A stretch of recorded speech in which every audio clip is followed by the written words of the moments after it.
Hey guys, Serac here, and I'm back with another deck profile for you. This time it's my budget Shaddoll deck, which is a really cheap deck to pick up due to the majority of the Shaddoll cards just being reprinted in the structure deck. So because of that, any Shaddoll deck should start with buying 3 copies of that structure deck. So some of the cards I put down won't have prices. That's because they come in the structure deck, so I'll just assume that you have those copies if you buy 3 copies of the structure deck. It's a very flexible core. You can put lots of different engines in it. This is the version I've been running recently. So, we start off with the Shaddoll monsters. We've got 3 copies of Shaddoll Wendy. She's the best single Shaddoll flip monster in the deck. She special summons Shaddoll monsters from your deck, either face up or face down, so you can use them for links, you can use them for fusion summonings when she's flipped, and similarly, if she's sent to the graveyard, she special summons one from your deck in face down defense position, which then, using some of the other cards you've got, you can then flip up and get their effects to carry on your combo plays. So that's why we have to run 3. Now we get into the other Shaddoll monsters, and I'm going to go through all of these at the same time because this is very flexible on what you can run, but these are just the ratios that I'm running currently. So, we have 2 copies of Shaddoll Beast, Shaddoll Squamata, Shaddoll Falco, and Shaddoll Hedgehog, and 1 copy of Shaddoll Dragon. Like I said, you can run essentially any numbers of these, but generally you want to run multiple copies of Squamata, because it's a foolish burial for your Shaddolls when you send it to the graveyard, and Beast because it draws you extra cards when it's sent to the graveyard. But other than that, you can really run any ratios you want of these. And these are all in the structure deck, so you don't have to buy them separately. Next, we have 1 copy of Nail Shaddoll Ariel. Now, this I've put aside because it's a necessary card for one of your combos. One of your combos involves you banishing a construct, and then Ariel allows you to special summon it back with its flip effect, which again allows you to get construct's effect again, because it's not once per turn. So you have to run at least 1 Ariel. You could run more if you wanted to. I just like running 1 because it's not very good if you can't bring it out from the deck. So you don't really want to draw it if you can. It's a bit of a garnet. So now we get on to the engine. And the engines I've chosen to play to go with my Shaddolls is a plant engine. So we've got 3 copies of Lone Fire Blossom. These are very cheap. And these are for fetching out your Predator plant monsters. So we've got 3 copies of Orpheus Scorpio and 1 copy of Darlingtonia Cobra. And one of the big problems Shaddoll has is finding copies of its fusion spells. So what this engine allows you to do is it allows you to fetch the fusion spell you need for the situation.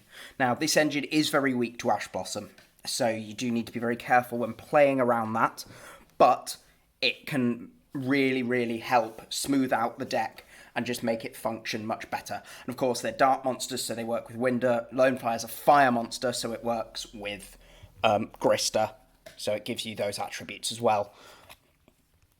If you didn't want to run this, you could run some extra traps, some more of the normal Shaddoll monsters, some generic fusion support, or more of the next engine that I'm about to come on to as well.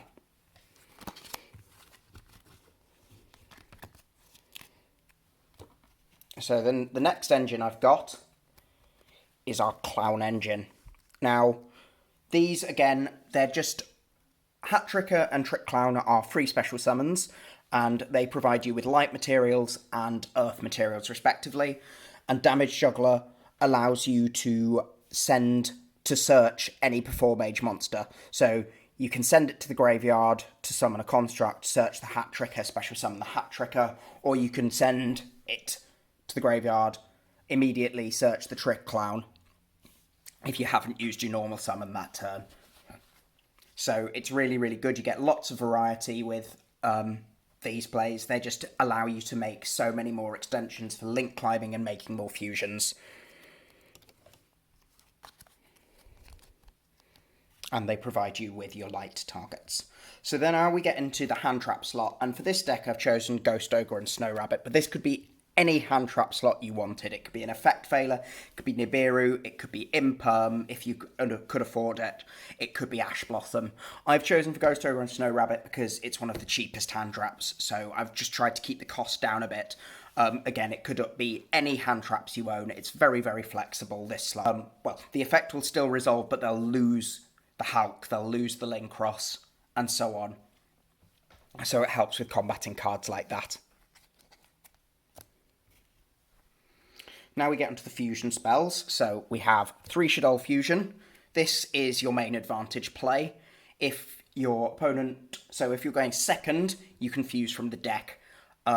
It's very, very powerful. Again, it can also be Ash Blossomed. So having your Shaddoll Fusion Ash Blossomed is one of the most painful things that can happen to a Shaddoll player. So be very, very careful around that.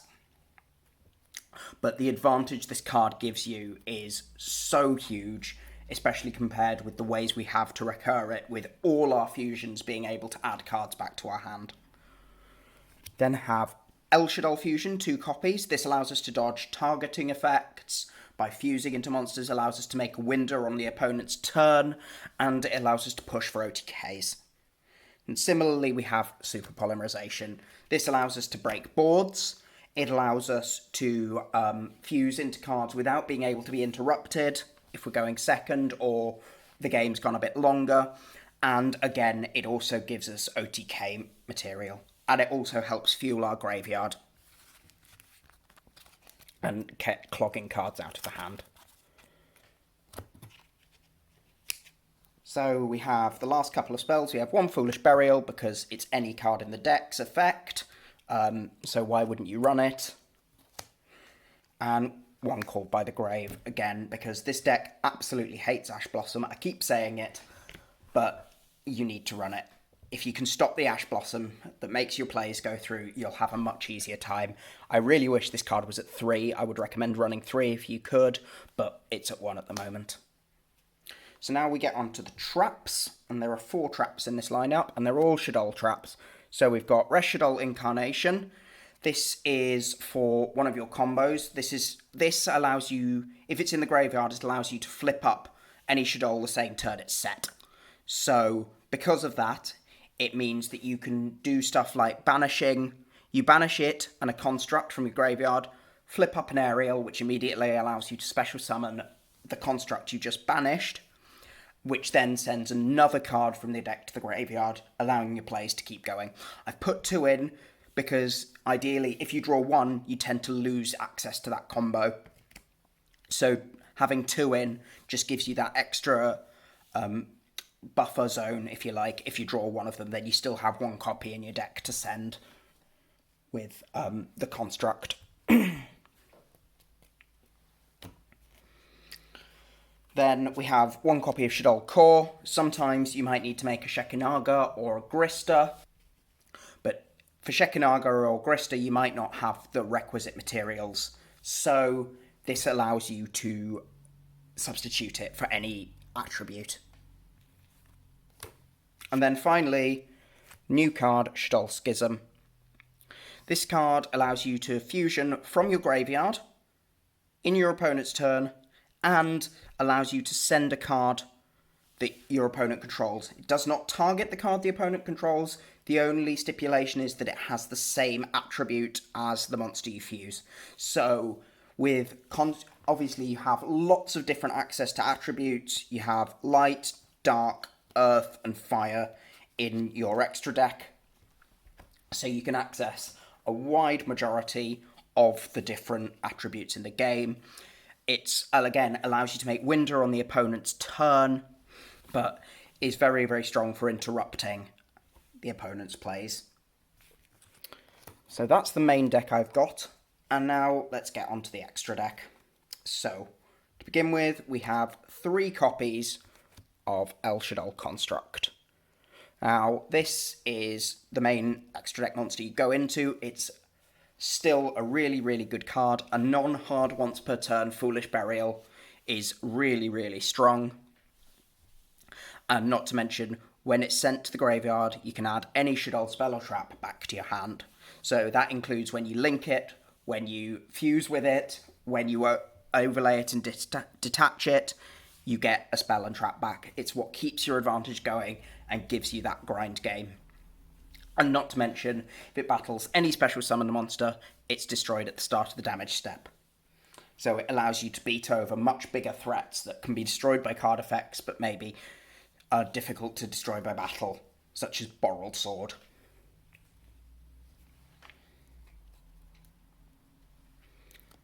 Then we get 2 copies of El Shaddoll Winder. I've got my nice alt art ones here. This is your Floodgate. It can't be destroyed by card effects, and while this card is on the field, each player can only special summon once per turn. If you drop this in the middle of a combo where your opponent started but not got to a point where they can make some negates, you can just end their turn. There are decks that don't run as many outs to this as they should maybe, and it can just lock up a game, it give you time to get back into a game, or just end the game in some cases, if they were relying on their combo to go off. Got El Shaddoll App Cologne. This allows you to negate any face-up card.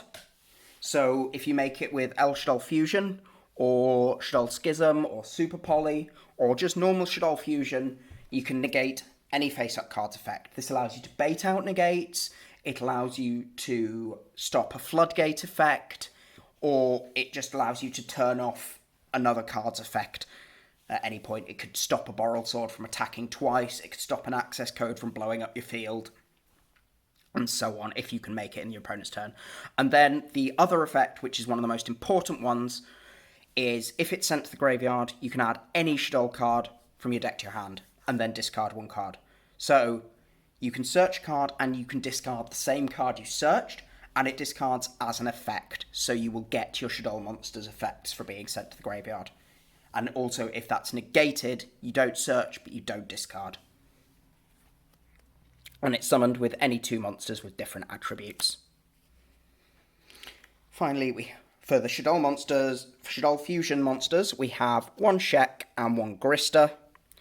Shekinaga negates monster effects by discarding Shaddoll cards. Again, it discards as an effect, so you will get your Shaddoll effects with it. But note, this is a hard once per turn. And then El Shaddoll Grista allows you to negate summons, again in the same way, by discarding 1 Shaddoll card. So now we get onto the Link monsters. We have Shaddoll Construct. This got a lot more useful in the Master Rule update, and it's a fusion spell that recycles itself, so you can gain a lot of advantage by fusing it, and then you can discard a card and then special summon it to bring it back to the field, so it gives you more arrows. It's a free fusion spell if you don't have access to one, and you can somehow get 2 flip monsters on the field, and you'll go through it in part of your combo. Get onto Cross Sheep, which is a sort of pseudo Shaddoll monster, honorary Shaddoll monster.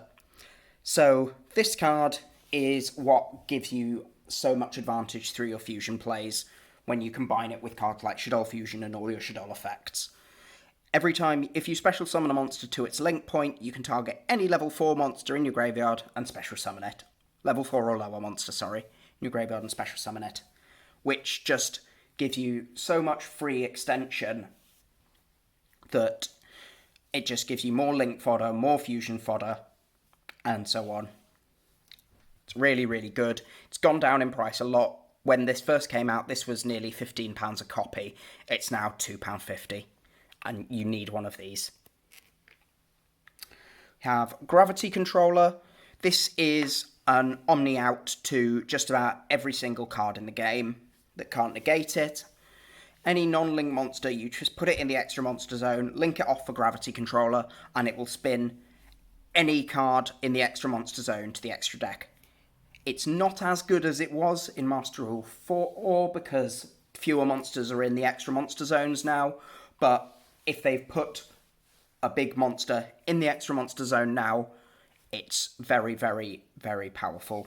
Because again, it's non-targeting, non-destruction, removal. We have Proxy F Magician. This is again a free fusion spell, and also if you fusion a monster, you can special summon a monster from your hand with 1,000 or less attack. So again, just helps unclog your hand of cards. It doesn't have to be specific, so it can be any monster. So if you've got things like extra Lone Fires or extra Predator Plants in there that you wouldn't be able to get out of your hand otherwise, you can special summon them.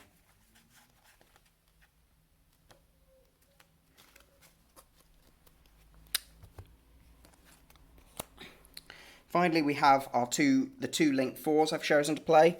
I've chosen Borreload Dragon and Mech Knight Crusader Avramax. These could be any Link 4s. I've chosen these ones because I think they're the best ones you can use on a low budget. Avramax is about £4 after the Megatin reprint, and Borreload is dirt cheap at the moment because of the common reprint in the Rocket structure deck. Both of these are very, very difficult out. They're made for different situations. Borreload is very much made for breaking boards, whereas Avramax is very much a wall you set up that makes it very difficult for an opponent to break your board. They're both nice and easy to make in this deck, and they're both just end games. And then the final card we're playing is one copy of Dingirsu. Now, this is just as, again, another non-targeting, non-destruction out to other problematic monsters. You make it with two constructs because they're both level 8. You could detach it, and then obviously construct will add a spell card or trap card back to your hand, so you get just lots of extra pluses through that. And so that's it with the deck profile. For upgrades, I would recommend potentially looking at upgrading the extra deck a little bit, maybe adding in a copy of IP Masquerena or a copy of Appaloosa, Boral Sword, Access Code Talker, similar things like that. The standard upgrades. For the main deck, again, Infinite Impermanence is a really, really good card to have. Ash Blossoms, if you can afford those. And then maybe if you want to focus more on going second, you could add copies of Dark Ruler No More, or if you could afford them, copies of Lightning Storm or Triple Tactics Talents or similar cards like that. The deck has lots of different engines you can run. You could run an Invoked variant, which is very popular but also quite expensive. You could run Shaddoll Dogmatica, which allows you to get your Shaddoll cards by sending the fusions to the graveyard, such as Cologne, which then lets you make Winder on the opponent's turn, and so on. So there's loads of different upgrade pathways that you can get with this deck. So that's it for this profile. I hope you enjoyed it, and I will be back again soon.